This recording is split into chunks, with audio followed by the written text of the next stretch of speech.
There exists a girl like no other. Her footsteps echoed through the streets, but with each step comes a thundering shake, a powerful reminder of the majestic elephants that share her spirit.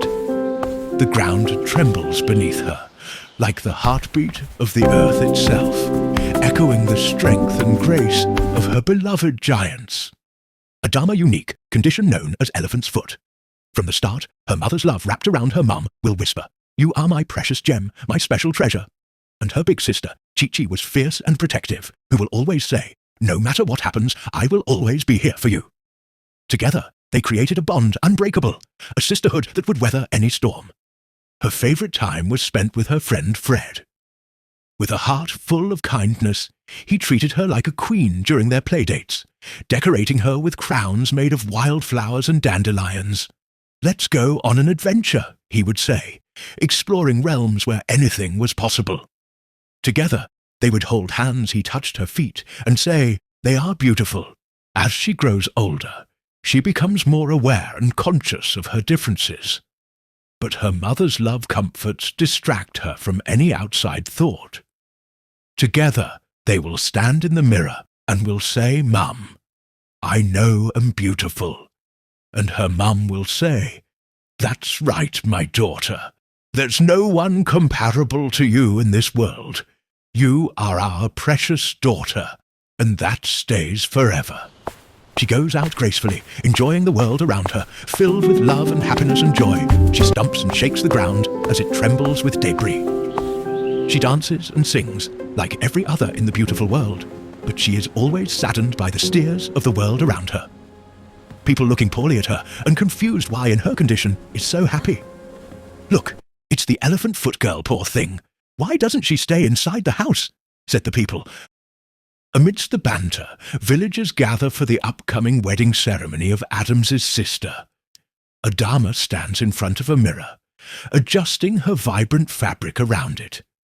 Her mother, Amina, enters. Concern etched, "You must cover it well." The village speaks, and whispers carry far. Adama said, "But Mama, it's a part of me. Let them see who I am." The village priest, Father Samuel, meets with Adama. He touches her foot delicately. Father Samuel, earnestly, "Your uniqueness is both a blessing and a curse. God has plans for you, even if you can't see them yet." She ventures to her sister's wedding, wearing a long dress, dancing and stumping happily to the venue, with so much joy of her big sister, who has always been her rock since they were children. Adama helps her sister as wedding preparations intensify. Tension builds as she hears her sister's friends gossip. Her sister mocks Adama with a wry smile. "Look at your sister. She's as strange as they come." She responds, "She's still family. We will all look beautiful on my day." Adama runs from the reception area, looking for her big sister, feeling really upset. I felt my heart sink. Elephant feet. I knew my feet were a little bigger than average. But did they have to be cruel? I couldn't help but feel the sting of their words. "Hey, what's wrong?" asked her sister Chi-Chi. "I overheard some of your friends making fun of me. They said I have elephant feet. That's awful. What a bunch of mean girl. You have every right to be upset. But you have to remember, those comments say more about them." Her words wrapped around me like a warm blanket, said Adama. "Plus, who cares what they think about your feet?" "They don't define you," said Chi-Chi. As guests arrive, Mary's childhood friend, Fred, all grown up, tall and handsome, arrives carrying gifts. He gazes at Adama with admiration. Fred says, playfully, "With your strength, you'll dance through this day, won't you?" Adama laughs, but there's a hint of sadness. Adama said, "Yes, It's the best sister in the world wedding. Just try not to step on my foot." They both danced the day away without giving a thought about who is watching.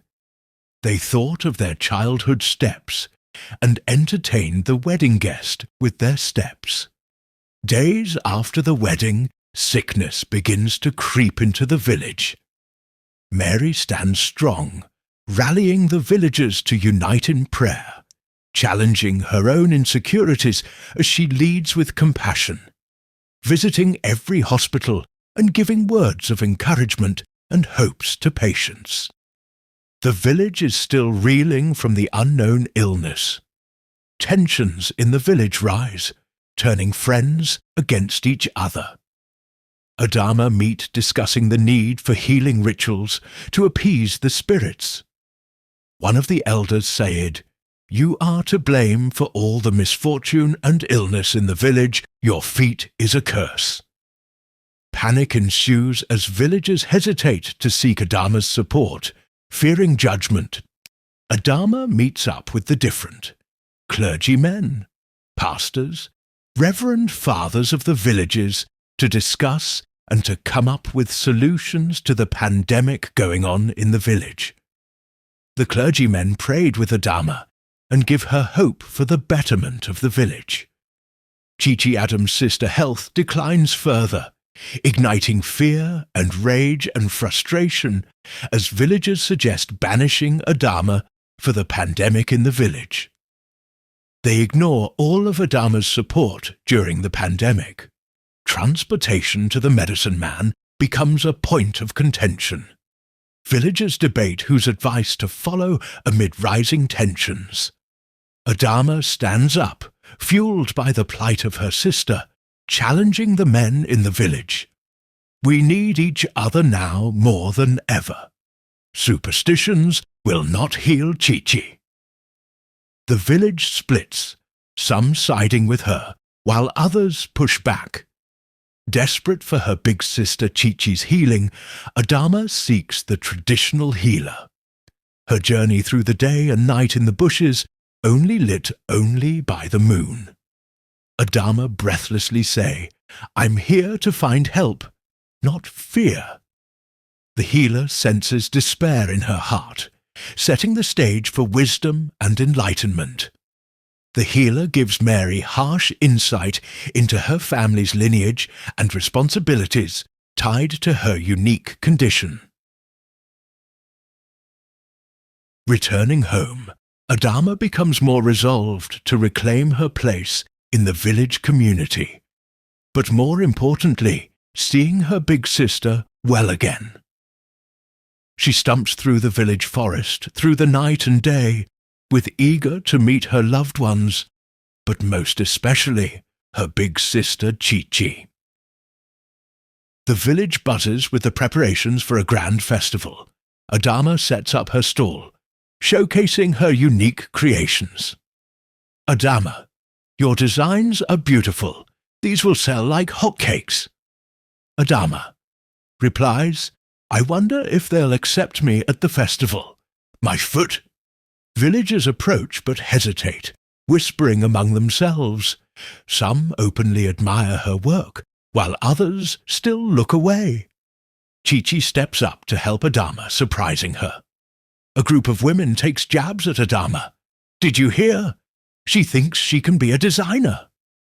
Woman 2, "Designs for the cursed." Chichi, empowered, confronts the women. Chichi jumps in. "Leave her be. You should be ashamed, tearing down your own." The argument escalates, drawing attention. Mary watches with a mix of pride and sorrow as her sister defends her. Chichi estranged father, returning after years. His presence stirs emotions. Why now, after all these years? Joseph, I've come to right my wrongs. Your journey is one I wished I'd been a part of. You can't just stroll back into our lives. Do you think apologies can erase the scars? I can't change the past, but I wish to be there for you now. Adama finds solace in the quiet of the evening, with Fred beneath the baobab tree, where they often shared dreams and laughter. Fred, you seem lost in thought. What troubles your heart? Adama sighs. So much chaos around me, I fear it'll tear us apart. Fred said, "You're stronger than you think. Every time I see you stand up for our village, my admiration grows." They share a lingering look, the weight of unspoken feelings hanging in the air. As they continue to navigate their feelings, they share their dreams for the future, Fred. "I can't imagine a future without you." They lean closer, their hearts racing as the sun dips below the horizon, casting a golden glow around them. Adama gaze drops, feeling the weight of her insecurities. Adama said, "What if my foot holds me back?" Fred, "It's not your foot that defines you. It's the fire in your heart. I love you." Adama and Fred's relationship grows stronger. However, underlying tensions arise within Fred's family regarding Adama's uniqueness, particularly her elephant foot. At Fred's family home, his mother is speaking with his dad. Fred wants to marry her. Does he not see that she is an outcast? Our family reputation is at stake. Fred, "But she has done good for the village. Shouldn't that count for something?" As she struggles to accept her son's choice. Fred invited Adama, eager to introduce her to his family during a special dinner. His mum's expression turns cold as she looks at Mary's feet. She said, "She's different." Adama said, smiling softly, "Different can be beautiful." Fred's heart sinks as he realizes his mother struggles to accept Adama, sensing the wall growing between them. Fred's mom approaches the village council to express her concerns about Fred, her son, marrying Adama. Adama's uniqueness could be a curse upon us. An elder said, "You know the people respect her for her heart. Is it not enough that she brings good?" The elders look uncertain, caught between tradition and compassion. Fred has a heart-to-heart talk with Ix, his sister, who has witnessed the struggles unfold within the family. "Fred, I can't lose Adama, but I also can't bear the thought of hurting our family." Mary, Fred's sister, said, "You must show them who she is beyond her foot. Share your love with them." Fred looks at Mary, hope ignited within him as they develop a plan to bridge the gap between Adama and his family. Fred decides to host a family gathering to show his family Adama's true spirit, encouraging open conversations. Fred speaks to his mother as they prepare. "Just let her speak. She has so much to offer. You'll see the good in her." Mama Abena, reluctantly, "I will try, but my heart is heavy with doubt." An air of unease surrounds the preparations, as Fred remains hopeful while his mother struggles to embrace the unknown. The atmosphere is thick with anxiety as Adama arrives for dinner, both excited and terrified to meet Fred's family. As they sit, she looks around, attempting to engage with Kofi's family. "Thank you for having me. I admire how Fred always speaks of your strength." Mama Abena, forcing a smile. "Strength sometimes comes from appearances, dear." Adama senses the underlying hints of resentment, but remains resolute, determined to prove her worth. As dinner progresses, conversations shift as Fred tries to lighten the mood by appreciating his mum cooking.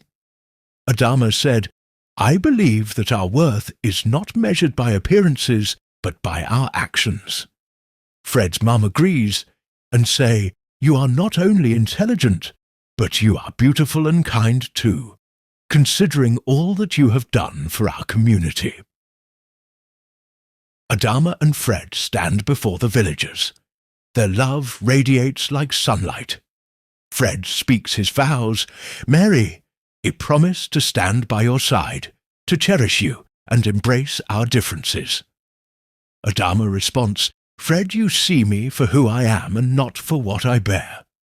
I promise to support you as we create a home filled with love and laughter. The villagers smile, some tearing up as they feast,